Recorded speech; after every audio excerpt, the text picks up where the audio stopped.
За будното срце. А тврдата храна е за совршените кои преку подвигот ги извежбале чувствата за разликување на доброто од злото. Послание до евреите, 5 глава, 14 стих. Зрелоста не доаѓа од времето, туку од будноста на срцето.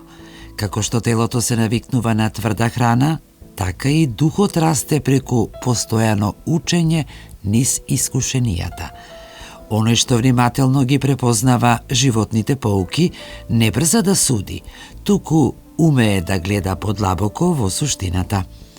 Осознавањето на суптилните разлики меѓу доброто и злото понекогаш е тешко, но таа умешност се стекнува со трпение и искрено преиспитување и на опкружувањето и на себе си. Тоа е макотрпен процес што се гради чекор по чекор преку избори што не обликуваат. Само оној што учи да разликува, тој може вистински да расте и со текот на времето да се развие во комплетна, зрела личност.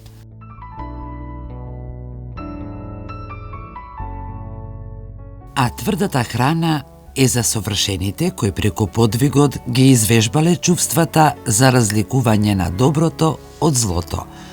Послание до евреите, 5 глава, 14 стих.